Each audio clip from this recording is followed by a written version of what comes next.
ایک خبر وہ ہے جو نجم سیٹھی صاحب کہہ رہے ہیں، اور نجم سیٹھی صاحب کہہ رہے ہیں کہ معاملات تو طے ہو گئے ہیں، خان باہر آیا اور ان کو پریزنٹیشنیں اس طرح دی جا رہی ہیں جیسے وزیر اعظم کو پریزنٹیشنیں دی جا رہی ہیں۔ جو میرا خیال ہے ریلیف کیا مل سکتا ہے، ریلیف سے مراد ایک یہ ہوتا ہے کہ آپ کو یہ ریلیف مل جائے کہ آپ کو بنی گالہ شفٹ کر دیا جائے میکسیمم، یعنی اگر بات چیت ہو جاتی ہے تو کیا ہو سکتا ہے کہ خان صاحب کو بشرا بی بی کو رہا کر کے یا بنی گالہ شفٹ کر دیا جائے۔ ان سارے لوگوں سے کہا بھائی تخلیہ تخلیہ تخلیہ، آپ لوگ باہر چلے جائیں، اور بیرسٹر گوہر سے علیحدگی میں بات کی گئی۔ باہر آ کر بیرسٹر گوہر نے چند لوگوں سے یہ بات کی کہ خان صاحب من گئے، اور انہوں نے اسی طرح کیا، کوئی ان کے اندر ابہام نہیں تھا، کوئی کنفیوژن نہیں تھا۔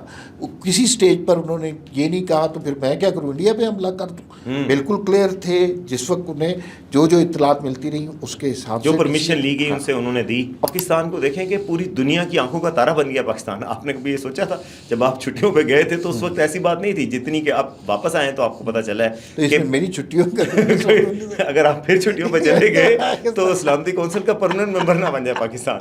میرے خیال میں پورے پاکستان میں بلاول بھٹو سے بہتر کوئی شخص نہیں تھا اس کمیٹی کو ہینڈل کرنے کے لیے۔ ینگ ہیں، ڈائنامک ہیں، اور پارٹی کے جس سربراہ۔ خوبصورتی سے وہ پاکستان کو کے مقدمے کو پیش کرتے ہیں۔ پاکستان، چائنا اور افغانستان ایک بلاک بنے اور تجارت کرے سینٹرل ایشیا تک، ایک مل کے رہیں۔ چائنا کا بڑا اثر رسوخ ہے افغانستان میں، چائنا کی انویسٹمنٹ ہے مائننگ میں، بہت ساری جگہوں میں چائنا نے بڑی ہیلپ کی ہے اس مشکل وقت میں۔ چاہے نظم ہو، چاہے غزل ہو، چاہے افسانہ ہو، چاہے ناول ہو، چاہے گیت نگاری ہو، چاہے موسیقاری ہو، ان سے بے تحاشا آگے ہے۔ صرف چونکہ وہ میڈیا میں زیادہ انفلوئنسڈ ہیں، اس وجہ سے وہ اپنی چیز کو زیادہ سیل کرتے ہیں۔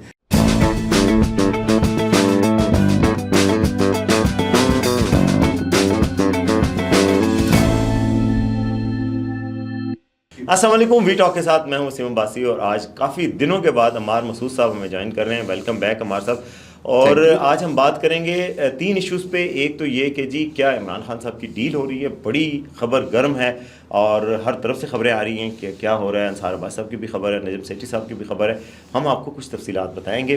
اس کے علاوہ پاکستان کی خارجہ پالیسی کے حوالے سے جو کمیٹی بنائی گئی ہے اس پہ بات کریں گے، وہ کون لوگ ہیں اور کتنی افیکٹو ہو سکتی ہے۔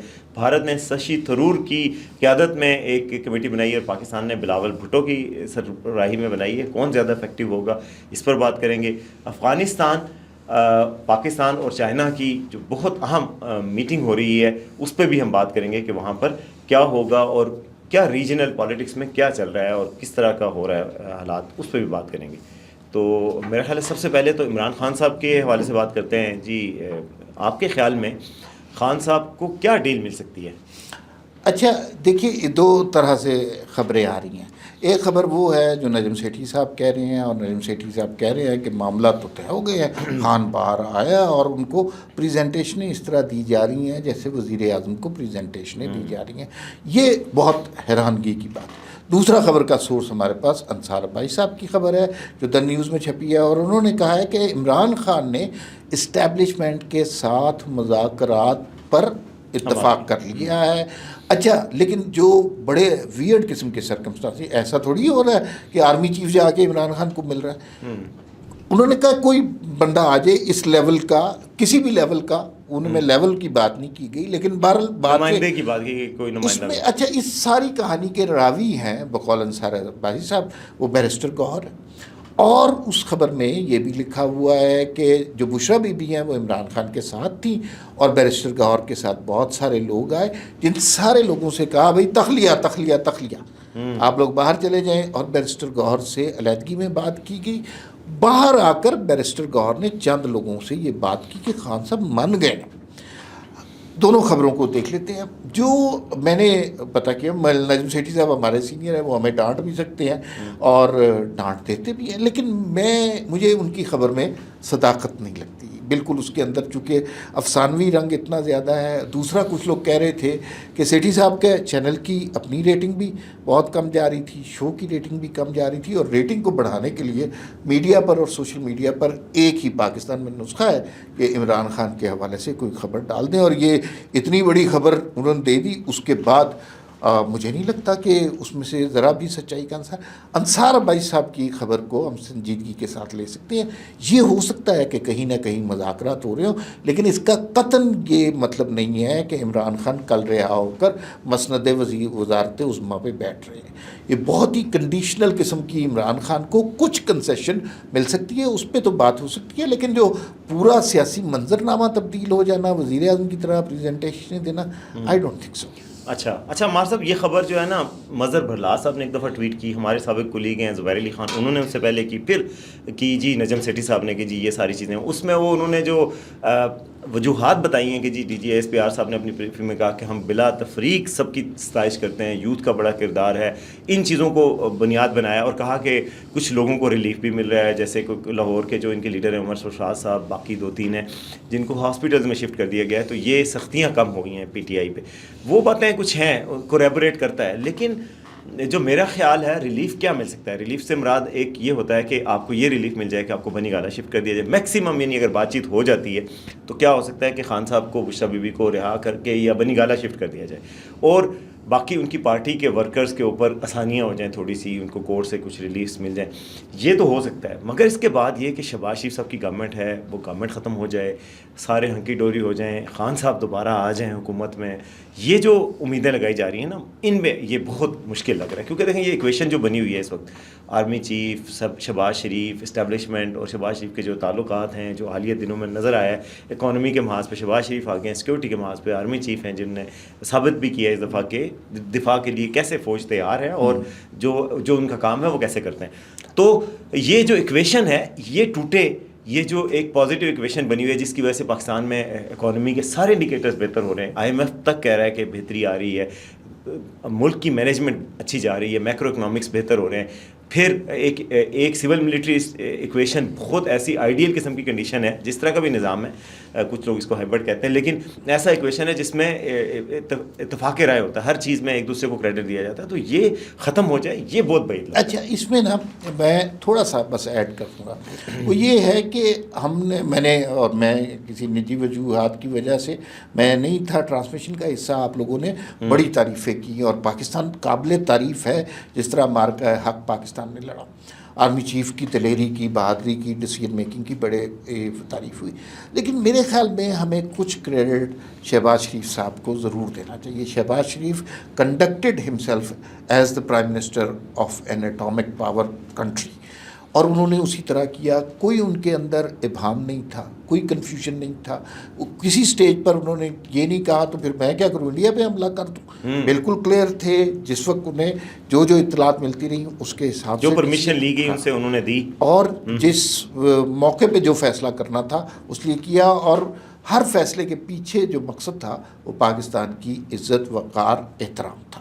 تو وہ انہوں نے بھی بہت اچھا پلے کیا، ادر دین ہمارے اصلی. لیکن اس کے بعد آپ ایک اور اگر اچھا پلے کرنے کی بات ہو رہی ہے تو آپ خارجہ محاذ پہ پاکستان کی کامیابی دیکھیں. اسحاق ڈار صاحب کا جو کردار ہے وہ انہوں نے جس طرح کنڈکٹ کیا، پاکستان کو دیکھیں کہ پوری دنیا کی آنکھوں کا تارا بن گیا پاکستان. آپ نے کبھی یہ سوچا تھا جب آپ چھٹیوں پہ گئے تھے تو اس وقت ایسی بات نہیں تھی جتنی کہ آپ واپس آئے تو آپ کو پتہ چلا ہے کہ میری چھٹیوں کا اگر آپ پھر چھٹیوں پہ چلے گئے تو سلامتی کونسل کا پرماننٹ ممبر نہ بن جائے پاکستان.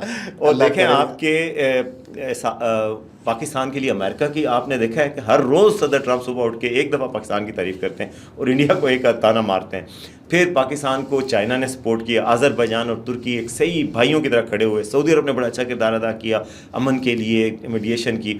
تو پاکستان کے ساتھ جو دوست ہیں پاکستان کے ساتھ جڑے رہے، اور انڈیا کو کوئی کسی نے گھاس نہیں ڈالی پورے علاقے میں سوائے اسرائیل اور تھوڑا سے افغان کے ایک ایلیمنٹ نے، باقی سارے افغان نہیں ہیں. افغانستان کے ساتھ بڑے اچھے تعلقات پاکستان کے بحال ہو چکے ہیں. تو یہ بھی ایک ان کی بھی تعریف بنتی ہے کہ خارجہ محاذ پہ پاکستان نے بڑا اچھا کام کیا. صاحب نے بہت اچھا. اسی سے ملتی جلتی پھر اگلی خبر کی طرف آ جاتے ہیں کہ جو پاکستان نے کمیٹی بنائی ہے، اگلی خبر کی طرف بعد میں آئیں گے کہ چائنا میں جا رہے ہیں وہ، لیکن پاکستان نے کمیٹی بنائی ہے. جی بھارت نے، چونکہ ششی تھرور جو ہیں وہ کانگریس کے ہیں، یعنی اپوزیشن کے بندے ہیں، اور وہ ان کے جے شنکر ناکام ہو گئے جو فارن منسٹر تھے، بڑے بزرگ سینئر سب کچھ ہونے کے باوجود ان کی خارجہ پالیسی پر ہر طرف سے تنقید آئی ہے کہ آپ نے تو بالکل آئسولیٹ کر دیا، انڈیا اکیلا کر دیا دنیا میں. تو انڈیا نے بھاگ کر ایک کمیٹی ایسی بنائی، مطلب ان ڈیسپریٹ اٹیمپٹس کر رہے ہیں کہ دنیا میں کسی طرح ہماری بات سنی جائے. اس میں ششی تھرور کی قیادت میں ایک وفد بنایا جو دنیا کے بڑے کیپٹلز میں جا کے اپنی وہ کرے گا. پاکستان نے جو جوابی وار کیا ہے اور جو اس محاذ پر دوبارہ ایک اٹیمپٹ کی گئی ہے، پاکستان نے بھی حکومت سے نہیں، حکومتی اتحادی ہیں اور بہت ہی زبردست ویل اسپوکن آدمی ہیں. پاکستان کے فارن منسٹر رہے ہیں ذوالفقار علی بھٹو کے نواسے بے نظیر بھٹو جو فارمر پرائم منسٹر، ان کے بیٹے بلاول بھٹو کو سربراہ بنا دیا. خرم دستگیر کو رکھا، اس میں سینئر ڈپلومیٹس ہیں ان کو رکھا گیا ہے. تو یہ سارا جیلانی صاحب کو رکھا گیا، طارق فاطمی صاحب کو رکھا گیا. یہ سارے مل کر پاکستان کا مقدمہ باہر لڑیں گے. آپ کو یہ ٹیم بلاول کے کسی کو شک نہیں ہونا چاہیے. انہوں نے کہا تھا کہ butcher of Gujarat lives on. Osama bin Laden is dead but butcher of Gujarat lives on. یہ امریکہ میں بیٹھ کے کہا تھا. انہوں نے جس آرٹیکولیٹ طریقے سے پاکستان کا مقدمہ وہ لڑتے ہیں، آپ کو کیسا لگتا ہے یہ جو انتخاب کیا گیا؟ اس میں نا میں آج ایک کسی انڈین جرنلسٹ کا ایک ٹویٹ پڑھ رہا تھا اور انہوں نے ظاہر ہے بڑا باعث قسم کا ٹویٹ کیا. انہوں نے ششی تھرور کی بڑی تعریف کی. انہوں نے کہا کہ انہوں نے تو 5 سال آکسفورڈ میں ڈپلومیسی پڑھی ہوئی ہے، انہیں بات کرنے کا ڈھنگ آتا ہے، اور بلاول بھٹو کو صرف اچھی انگریزی آتی ہے، اس کے علاوہ ظاہر ہے انہوں نے اپنا باعث قسم کا کامنٹ دیا. میرے خیال میں پورے پاکستان میں بلاول بھٹو سے بہتر کوئی شخص نہیں تھا اس کمیٹی کو ہینڈل کرنے کے لیے. ینگ ہیں، ڈائنامک ہیں، اور پارٹی جس خوبصورتی سے وہ پاکستان کو کے مقدمے کو پیش کرتے ہیں. پھر ان کے ڈیلیگیشن میں بڑی پاورفل ایک شخصیت کا نام آپ بھول گئے، ہنا ربانی خان بھی اس میں ہیں. اچھا یہ وہ سارے لوگ ہیں جو دنیا میں آپ کا مقدمہ لڑ سکتے ہیں. اچھا بھارت کی طرف سے بھی کم پاورفل ڈیلیگیشن نہیں آئے گا. اور نصرت جاوید صاحب نے آج کے کالم میں جو ذکر کیا کہ ششی تھرور کے ذریعے یہ کمیٹی کیوں بنائی گئی، دنیا کے 100 کیپٹلز میں جائے گی، اس کی ریزن یہ ہے کہ ہمیں جو سیلیبریشن ہو رہی ہے وکٹری کی، اس کے اندر کھو نہیں جانا چاہیے. انڈیا کی انٹرنیشنل لیول پر اتنی ہیوملیشن ہوئی ہے کہ کچھ بعید نہیں ہے کہ 6 ماہ کے بعد وہ پھر پاکستان کے اوپر کوئی حملہ کرنے کا گھناؤنا منصوبہ بنا رہا ہو. تو اس اینگل سے بھی اس کو دیکھنا ہے کہ اس کمیٹی کے مقاصد کیا ہے، اس نے دنیا میں مقدمہ لڑنا کیا ہے. تو اس کے حوالے سے ہمیں بالکل محتاط اور کسی آئندہ یعنی کانفلکٹ کے شکل میں پاکستان کے لیے مدد اکٹھی کرنی ہے. یہ بھی ہے. جی بالکل. اچھا آپ مجھے یہ دیکھیے، آپ اس خطے میں پاکستان کے لیے ہر طرف سے اچھی خبر آئی سوائے 2 ممالک کی طرف سے، ایک انڈیا اور ایک افغانستان کی طرف سے. لیکن ایک بڑی سرپرائزنگ موو میں اسحاق ڈار صاحب چائنا میں مل رہے ہیں. پاکستان، چائنا اور افغانستان کے وزرائے خارجہ، اس کے پیچھے کیا مقاصد ہو سکتے؟ دیکھیں جی یہ بھی بڑی زبردست پیش رفت ہے. میں بتاؤں اسحاق ڈار صاحب نے اس کانفلکٹ سے پہلے پاکستان انڈیا کا جو بنیان مرصوص تھا یا مارکہ حق تھا، اس سے بھی پہلے جا کے پیچ اپ کیا اور افغانستان سے بڑی اچھی خبریں لائی. یہ جا کے وہاں پہ عام طور پہ پریس کانفرنس کا رواج نہیں ہوتا میٹنگ کے بعد. ان کے لیے اسپیشل پرمیشن دی گئی. انہوں نے وہاں کھڑے ہو کے پاکستان کا مقدمہ لڑا بھی اور کہا بھی کہ ہم ان کے ساتھ اچھے تعلقات چاہتے ہیں. افغانستان میں دہشت گردوں کی سپورٹ ختم ہو جائے، ہم افغانستان کے ہر طرح کے ساتھ دیں گے. اچھا مجھے پتہ ہے ذرائع کے مطابق کہ بعد میں کتنی مدد کی گئی. جب افغانستان میں کچھ ویزوں کا پاکستان میں مسائل تھے، اسحاق ڈار نے پرسنلی انٹروین کیا. پاکستان کے جو ایمبیسڈر ہیں special envoy for Afghanistan Sadiq Khan صاحب، انہوں نے بہت ایفرٹ کر رہے ہیں ماشاء اللہ وہ بھی کہ پاکستان اور افغانستان کو قریب لایا جائے. اور یہ بہت امپورٹنٹ ایفرٹ ہے. 2 مسلمان ممالک ہیں، یہ قریب کے ہیں. ہم نے 2 محاذوں پہ ہم نے لڑنا نہیں ہے. ہماری جو کانفلکٹ بڑا ہے وہ انڈیا کے ساتھ ہے. تو پاکستان کوشش کر رہا ہے پیچ اپ کی.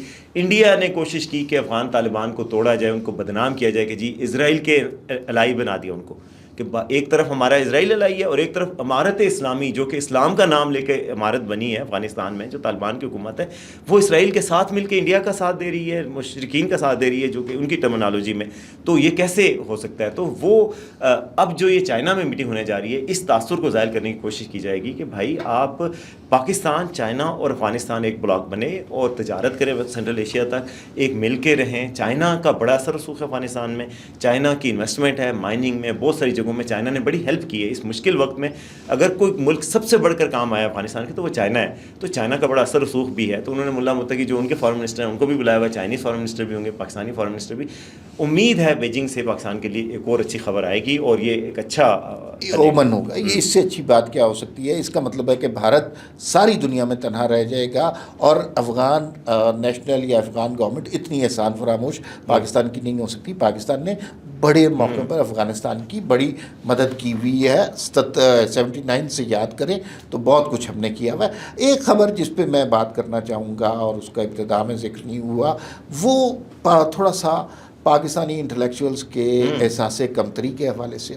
جاوید اختر صاحب انڈیا کے بڑے معروف شاعر ہیں، اور انہوں نے ایک بیان دیا جو کہ بڑا ہی متنازع، گھٹیا، غلیظ بیان ہے.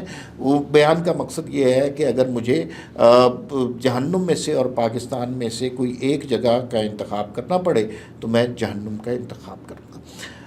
یہ بڑی بدقسمتی ہے کہ ہم اتنے پاکستان دشمن لوگوں کو پاکستان میں اتنی عزت دیتے ہیں. جاوید اختر صاحب پاکستان آئے تھے تو پاکستانی اور خاص طور پہ جو سوڈو انٹلیکچوئلز ہیں جس میں زیادہ تر کا تعلق لاہور سے تھا، ان کے قدموں میں بیٹھے ہوئے تھے، اور انہوں نے اس وقت بھی پاکستان کے خلاف بات کی تھی الامرا آرٹس کونسل میں، اور آج بھی پاکستان کے خلاف بات کی ہے. دیکھیے، لٹریچر ہو، جنگ ہو، خبر ہو، پہلا کرائیٹیریا آپ کا وطن سے محبت ہونا چاہیے، آپ کا پیٹریٹزم ہونا چاہیے. اگر آپ وطن کے خلاف ہیں، کوئی شخص ہے اس کی قدموں میں بچھ رہے ہیں، تو میں تو آپ کو کوئی لٹریچر لور نہیں ماننا چاہتا.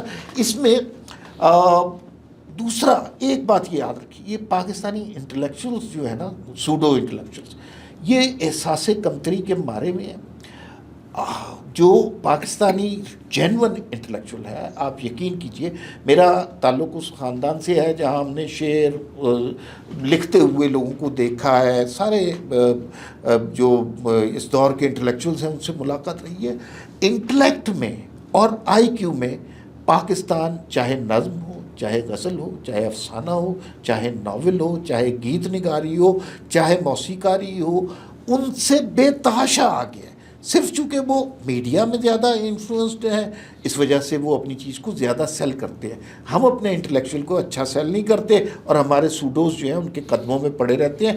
اس سے زیادہ احساس کمتری کی اور کوئی مثال نہیں ہو سکتی. اور سر آپ دیکھیں پاکستان کے احمد فراز صاحب ہیں، پاکستان کے جو شاعر ہیں ان کا کلام دیکھیں، فیض احمد فیض ہیں اور حبیب بہت چالب سے ہیں، کوئی بھی مطلب یہ کیا شاعری کرتے تھے جاوید اختر صاحب. ان کی تو شاعری تو میں، اس کے علاوہ کوئی عام سی باتیں ہوتی ہیں، بچوں والی شاعری ہے. اس کے ساتھ ساتھ آپ یہ دیکھیں کہ کوئی مسلمان شخص، اپنے آپ کو یہ مسلمان کہتے ہیں نا، لیکن قائد اعظم نے اس وقت کہا تھا کہ جو مسلمان انڈیا میں رہ جائے گا وہ ساری زندگی اپنی وفاداری ثابت کرنے میں لگے گا. صرف ہندوتوا آئیڈیالوجی کو خوش کرنے کے لیے انہوں نے یہ بیان دی ہے. کوئی مسلمان شخص کبھی زندگی میں یہ کہہ سکتا ہے جس کی اسلامی گھرانے میں تربیت ہوئی ہو کہ میں جہنم کو پریفر کروں گا؟ یعنی کہ جہنم سے بچنے کی ہی تو ساری اسٹرگل ہے انسان کی، اور وہ کہہ رہے ہیں کہ مجھے جہنم کا انتخاب کرنا پڑا. اگر جہنم نے ان کا انتخاب کر لیا پھر کیا کریں گے؟ بہت افسوس کی بات ہے. دوسری بات یہ ہے کہ میں نے دیکھا ہے اوورآل، آپ صحافیوں کو اٹھا لیں، انٹلیکچوئلس کو اٹھا لیں، کھلاڑیوں کو اٹھا لیں.